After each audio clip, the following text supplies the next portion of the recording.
The shrill ring of my phone pierced the quiet of my studio, shattering my concentration. I glanced at the caller ID and felt my stomach lurch. Ethan, my ex-husband. I hadn't heard from him in 3 years, not since our messy divorce. With trembling fingers, I answered. Laura, his voice was cold, accusatory. What have you done to my parents? I blinked, caught off guard. Ethan, what are you talking about? Don't play dumb with me, he snarled. Mom and Dad are broke, and they're saying you're the reason why. What kind of sick game are you playing? My mind reeled. I hadn't spoken to Grace and Arnold in years, not since Ethan had left me for my sister, Rachel. I haven't seen your parents since before the divorce, I said, struggling to keep my voice steady. I have no idea what you're talking about.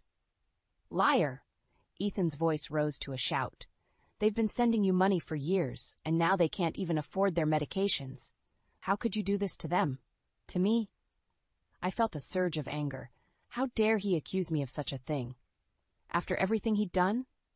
Listen to me, Ethan, I said, my voice hard. I don't know what's going on with your parents, but I have nothing to do with it. Maybe you should look closer to home for answers. There was a pause on the other end of the line. When Ethan spoke again, his voice was low and menacing. I'm warning you, Laura. If I find out you've been manipulating my parents, I'll make you pay. You won't get away with this. The line went dead. I stared at my phone, my heart pounding. What the hell was going on? I barely had time to process the conversation when my studio door burst open. My assistant, Megan, rushed in, her face pale. Laura, there's a man downstairs causing a scene. He's demanding to see you. My blood ran cold. What does he look like? Megan's eyes widened. Tall, dark hair, expensive suit. He says he's your ex-husband. Oh, God, I muttered. I should have known Ethan wouldn't let it go. I took a deep breath, steeling myself. Okay, Megan, call security. I'll deal with this. I made my way downstairs, my mind racing. As I reached the lobby, I saw him. Ethan, looking as handsome and arrogant as ever, was shouting at the receptionist. Ethan, I called out, my voice sharp. What do you think you're doing? He whirled to face me, his eyes blazing with fury. You, he spat. You think you can ruin my family and get away with it? I stood my ground, aware of the growing crowd of onlookers. I haven't done anything to your family, Ethan. You're the one who destroyed ours, remember? His face contorted with rage. He took a step towards me, his fists clenched. Don't you dare turn this around on me. My parents trusted you, and you betrayed them. I felt a flicker of fear, but I refused to show it. Your parents haven't contacted me in years, Ethan. Whatever's going on with them has nothing to do with me. Liar, he roared, lunging forward. Suddenly, 2 security guards appeared, grabbing Ethan's arms. He struggled against them, his face red with fury. This isn't over, Laura, he shouted as they dragged him away. I'll make you pay for this. As the doors closed behind him, I sagged against the wall, my heart pounding. What had just happened? And more importantly, what was I going to do now? I looked up to see my entire staff staring at me, their faces a mix of shock and concern. I straightened up, forcing a calm I didn't feel. Show's over, folks, I said, my voice only slightly shaky. Back to work, please. As they dispersed, Megan approached me, her eyes wide. Laura, are you okay? Should I call the police? I shook my head, my mind already racing ahead. No, not yet, but I need you to clear my schedule for the rest of the day. I have some calls to make. As I headed back to my office, I couldn't shake the feeling that this was just the beginning. Whatever was going on with Ethan and his parents, I had a sinking feeling that my life was about to get a lot more complicated. I closed my eyes, letting the warm water of the shower wash over me, trying to rinse away the stress of the day. As I stepped out, wrapping myself in a towel, my mind drifted back to happier times, times when Ethan and I were newlyweds, full of hope and dreams. Laura, honey, I'm home. Ethan's voice echoed through our apartment, jolting me from my reverie. I quickly dressed and made my way to the living room. There he stood, my handsome husband, a bouquet of roses in his hand and a mischievous glint in his eye. What's the occasion? I asked, unable to keep the smile from my face. He pulled me close, his lips brushing my ear. Do I need an occasion to spoil my beautiful wife? I melted into his embrace, savoring the moment. This was the Ethan I fell in love with, charming, thoughtful, and completely devoted to me. But as I pulled away, I caught a whiff of unfamiliar perfume on his collar. My stomach clenched. But I pushed the thought aside. I was being paranoid, surely. "I have news," Ethan said, his excitement palpable. "The company's sending me to New York for a big project. It's a huge opportunity, Laura." My heart sank. "How long will you be gone?" "Just a couple of weeks," he assured me. "And guess what? Your sister Rachel's coming to stay while I'm away. She's between apartments and needs a place to crash. You two can have some quality sister time." I forced a smile, but inside, alarm bells were ringing. Rachel and I had never been close. She was younger, wilder, and had a knack for causing trouble wherever she went. "That's great," I lied, my mind already racing with potential disasters. The next morning, as Ethan left for the airport, Rachel arrived in a whirlwind of designer luggage and drama. "Laura, darling," she exclaimed, air kissing my cheeks. "It's been too long. This is going to be so much fun." I nodded, already exhausted.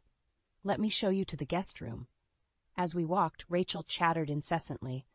"Oh, by the way, I ran into Ethan at the airport. He looked so dashing in his suit. You're such a lucky woman, Laura." I froze. The airport? But Ethan left hours ago. Rachel's eyes widened, then quickly narrowed. "Oh, did I say airport? I meant the coffee shop. Yes, that's it. I saw him at the coffee shop before he left."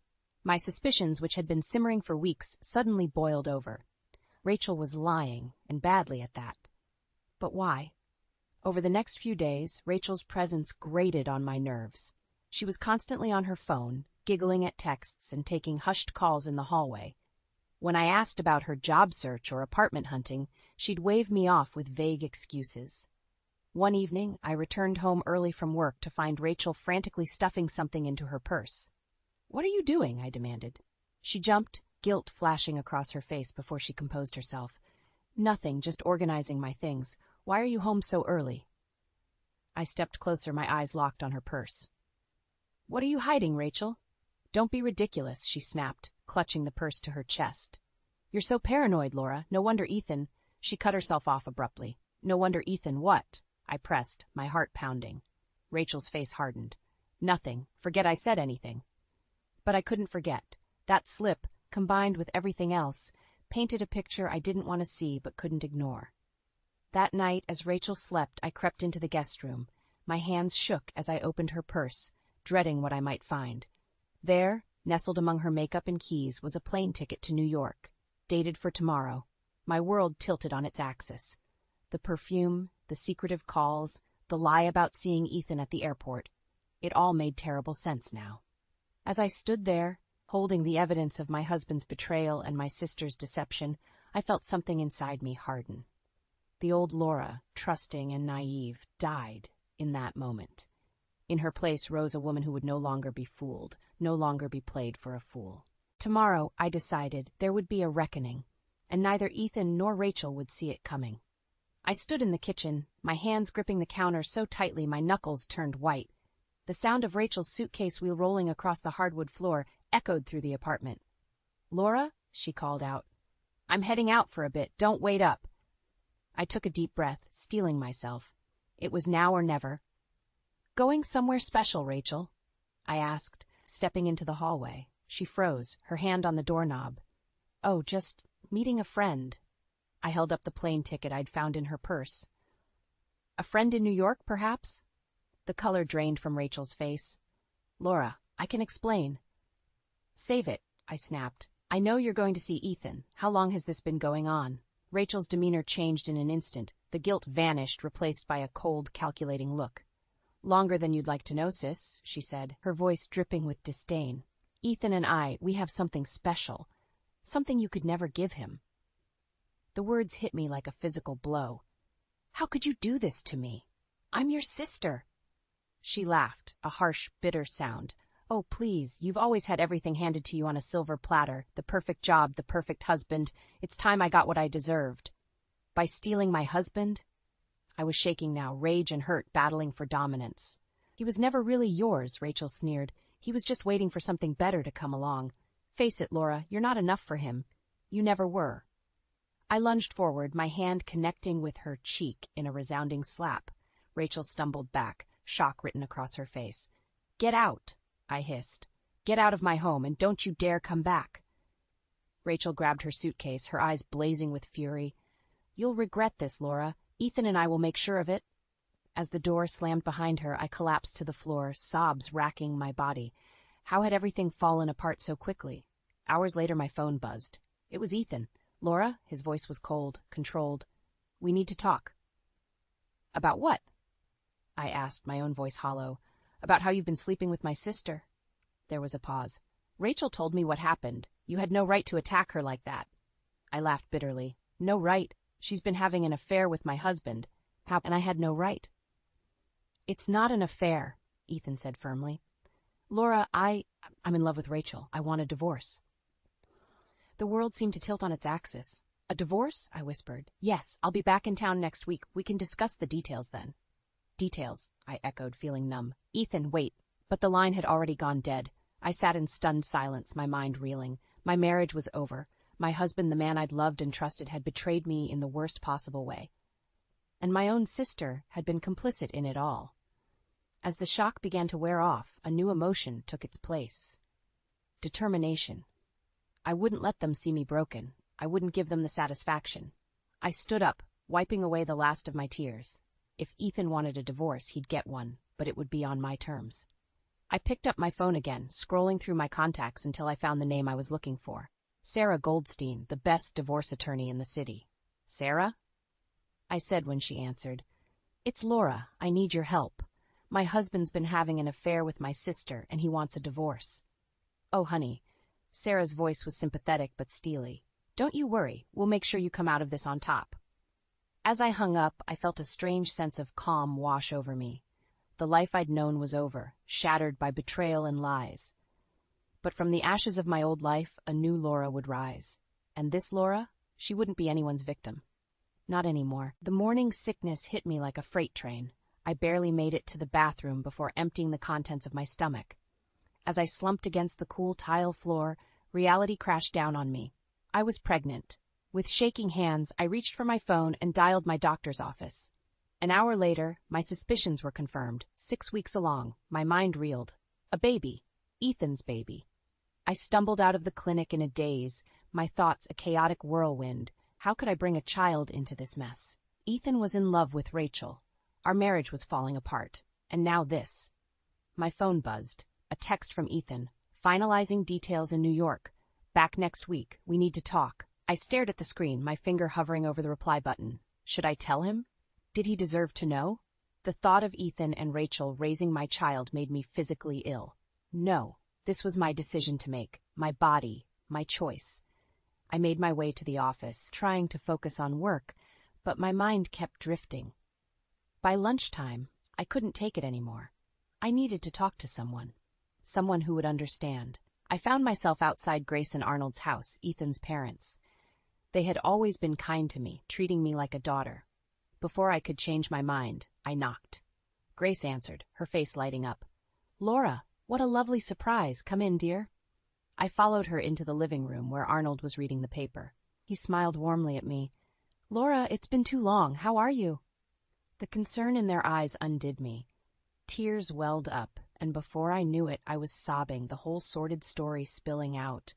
Ethan's affair with Rachel, the impending divorce, and finally the pregnancy. Grace held me close, murmuring soothing words while Arnold's face darkened with anger. That boy, he muttered. We didn't raise him to behave like this. When I finally calmed down, Grace asked the question I'd been dreading. What are you going to do about the baby, dear?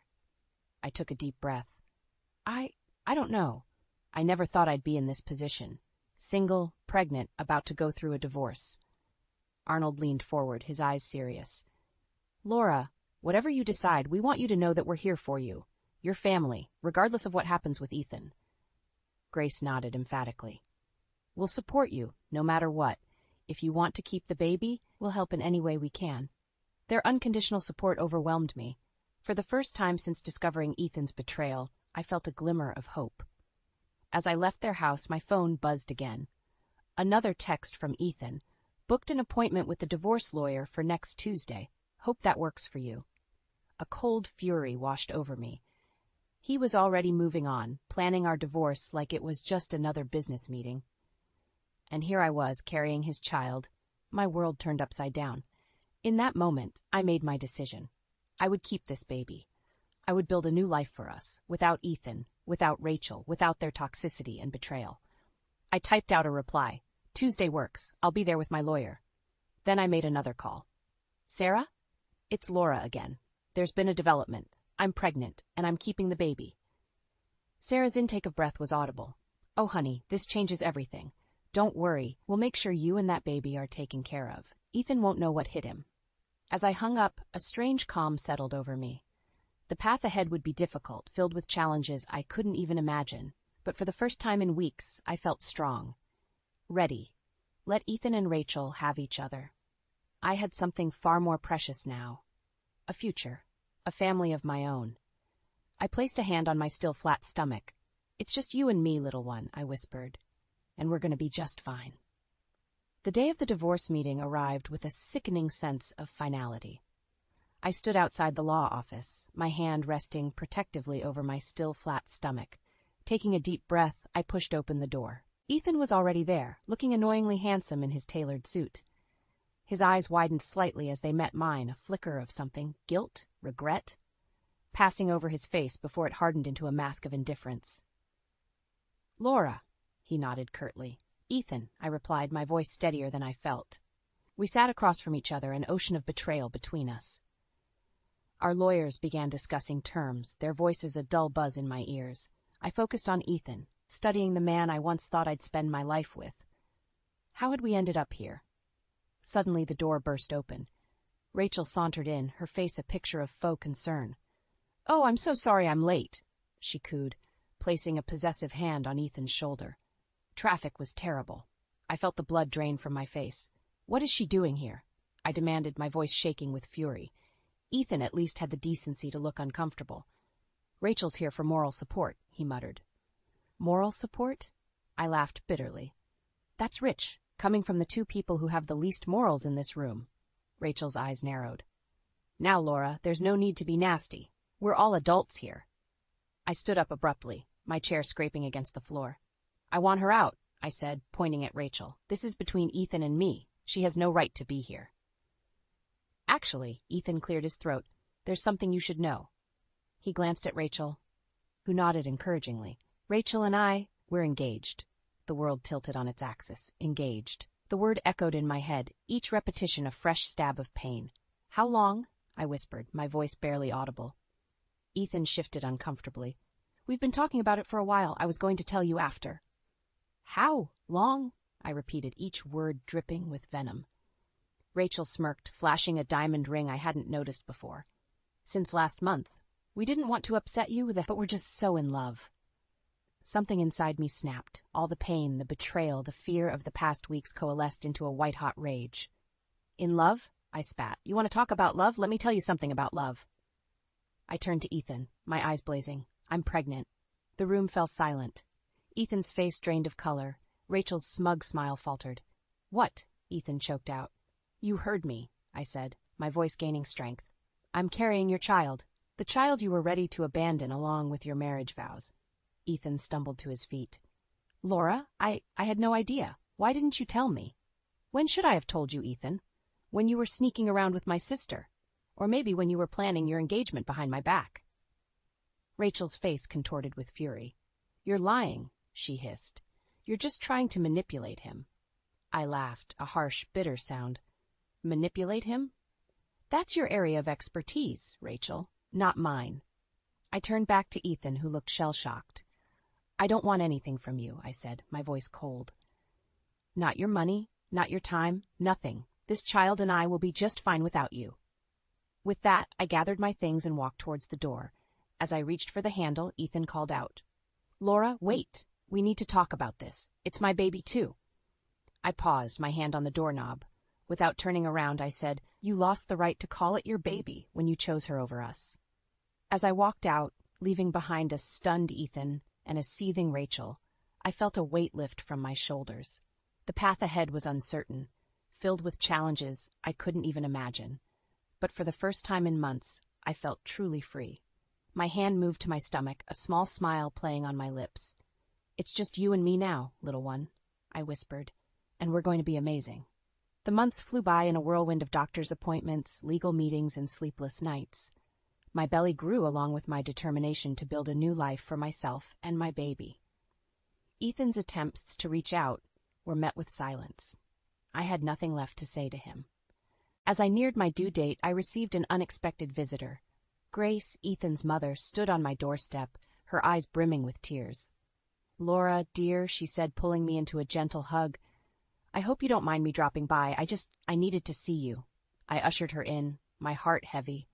Grace and Arnold had been nothing but supportive throughout this ordeal, but I knew their loyalty was torn between their son and me. "How are you feeling?" Grace asked, her eyes fixed on my swollen belly. "Tired," I admitted, "but ready." Grace nodded, her expression pained. "Laura, there's something you should know. Ethan and Rachel, they're planning to fight for custody." The world seemed to tilt beneath my feet. "What?" I gasped, steadying myself against the wall. "They claim you're unfit to be a single mother," Grace continued, her voice trembling with anger. "They're saying your work is too demanding, that you won't have time for the baby." Rage coursed through me, hot and fierce. "How dare they?" I seethed. "After everything they've done, they think they have the right to take my child?" Grace reached out, squeezing my hand. "Arnold and I won't let that happen. We'll testify on your behalf if it comes to that." Tears pricked my eyes. "Thank you," I whispered. As Grace left, I felt a sharp pain in my abdomen. I dismissed it, too preoccupied with this new threat. But as the evening wore on, the pain intensified. With a jolt of realization, I knew the baby was coming. I called my friend Sarah, who rushed over to drive me to the hospital. As we sped through the night, another contraction hit, stronger this time. "Breathe, Laura," Sarah urged, her knuckles white on the steering wheel. We arrived at the hospital in a flurry of activity. As I was wheeled into the delivery room, I caught sight of a familiar figure in the waiting area. Ethan. Our eyes met for a brief moment. I saw a mixture of emotions flash across his face: concern, regret, longing. But then Rachel appeared at his side, and his expression hardened. The next few hours were a blur of pain and determination. With each contraction, I channeled my anger, my fear, my love for this child I hadn't met yet. And then finally, a cry pierced the air. "It's a boy," the doctor announced, placing my son on my chest. As I looked into his tiny face, all the pain and betrayal of the past months melted away. This was what mattered, this perfect, innocent life we had created. But my moment of bliss was short-lived. A commotion outside the room caught my attention. Ethan's voice, raised in anger. "That's my son in there! I have a right to see him!" Panic gripped me. I clutched my baby closer, my heart racing. The nurse looked at me questioningly. "Do you want to see the father?" she asked gently. I shook my head, tears streaming down my face. "No," I whispered. "He's not welcome here." As if sensing my distress, my son began to cry. I soothed him, murmuring soft words of comfort. In that moment, I made a vow. No matter what it took, I would protect this child. From Ethan, from Rachel, from anyone who threatened our happiness. The nurse nodded understanding and left to deal with Ethan. As his protests faded, I looked down at my son, marveling at his tiny features. "It's just you and me now, little one," I whispered, echoing the words I'd spoken months ago. "And I promise you, we're going to be more than just fine. We're going to be extraordinary." 3 years flew by in a blur of first steps, sleepless nights, and countless moments of joy with my son Alex. I'd built a life for us, far from the shadows of Ethan and Rachel's betrayal. My design business thrived, and I'd even started dating again, though Alex remained my priority. Then, on a crisp autumn morning, my phone rang. Ethan's name flashed on the screen. My heart raced as I answered. "Laura." His voice was cold, accusatory. "What have you done to my parents?" I blinked, caught off guard. "Ethan, what are you talking about?" "Don't play dumb," he snarled. "Mom and Dad are broke. They're saying you're the reason why. What kind of sick game are you playing?" My mind reeled. I hadn't spoken to Grace and Arnold in months, not since they'd moved to Florida for retirement. "I haven't seen your parents in ages, Ethan. I have no idea what you're talking about." "Liar." Ethan's voice rose to a shout. "They've been sending you money for years, and now they can't even afford their medications. How could you do this to them? To Alex?" Anger surged through me. "Listen to me, Ethan. I don't know what's going on with your parents, but I have nothing to do with it. Maybe you should look closer to home for answers." There was a pause on the other end of the line. When Ethan spoke again, his voice was low and menacing. I'm warning you, Laura. If I find out you've been manipulating my parents, I'll take Alex away from you. You won't get away with this. The line went dead. I stood there, shaking, my mind racing. What was happening? I dialed Grace's number, but it went straight to voicemail. Arnold's, too. Panic rising, I called their neighbor in Florida. Oh, honey, the neighbor said, her voice heavy with sympathy. Grace and Arnold moved out weeks ago, said they couldn't afford the place anymore. I thought you knew. My blood ran cold. Something was terribly wrong. Just then there was a knock at my door. I opened it to find a stern-faced woman in a suit. Laura Thompson, she asked. I nodded, numb. I'm from Child Protective Services. We've received a report of potential child endangerment. I'm here to conduct an evaluation. My world tilted on its axis. Child endangerment? I echoed, disbelieving. There must be some mistake. The woman's face remained impassive. May I come in, please? As she entered, my phone buzzed with a text from an unknown number. How does it feel to lose everything, sis? Karma's a bitch. Our Rachel. Of course. This was her doing. The CPS worker moved through my home, asking pointed questions about my parenting, my work hours, my financial situation. With each query, I felt the noose tightening. Where's your son now? She asked. At daycare, I replied, my voice barely above a whisper. She nodded, making a note. I'll need to speak with the daycare staff, and we'll be conducting follow-up visits. In the meantime, I strongly advise against any travel with your son. As she left, I collapsed onto the couch, my mind a whirlwind of fear and fury. Ethan and Rachel had orchestrated this, I was sure of it. They were trying to take Alex from me. My phone rang again. Grace's number.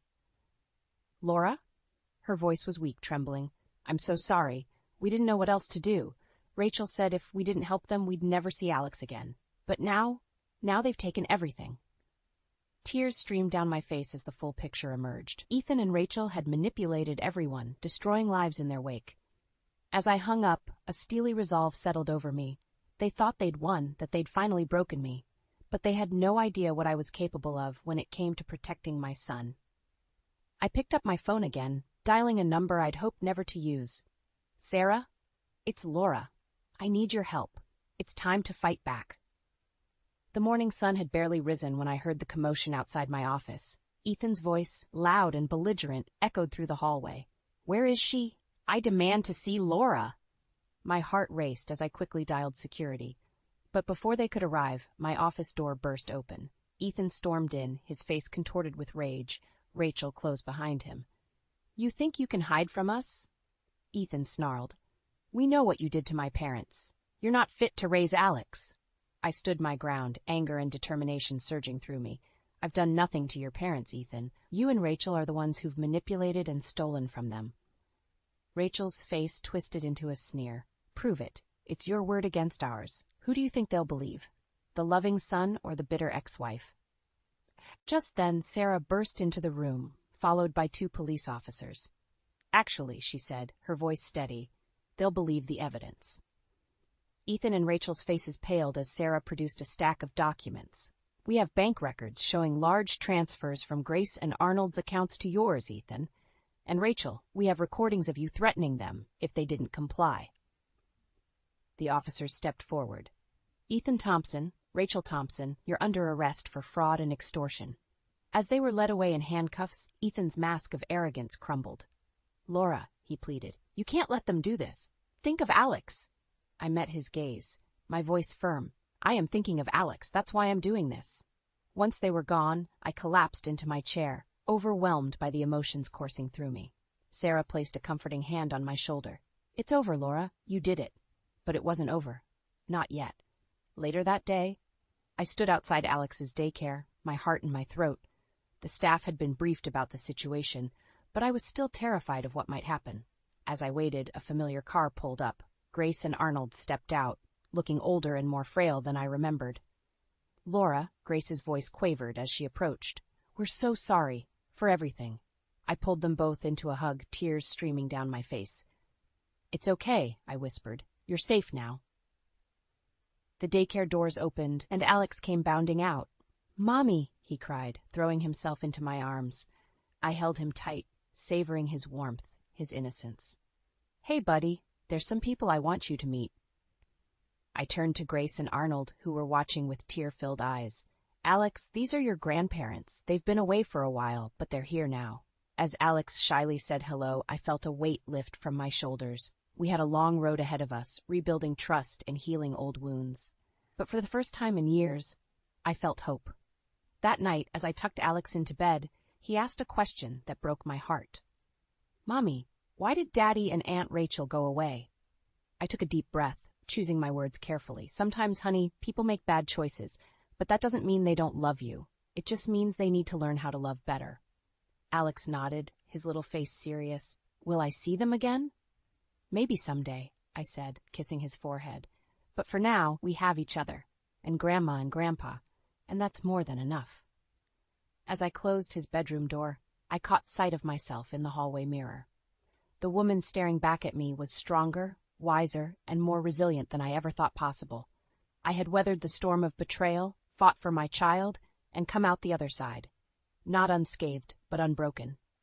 Tomorrow, we would start the process of relocating, finding a new home where we could build a peaceful life away from the shadows of the past. It wouldn't be easy, but I was ready for the challenge. Because now I knew the truth. I was capable of facing anything life threw at me. And with Alex by my side, I had all the love and strength I needed to face whatever came next. As I settled into bed, I smiled to myself. The future was uncertain, but for the first time in years, I was excited to see what it held. Because whatever came our way, I knew we would face it together, and that was all that mattered.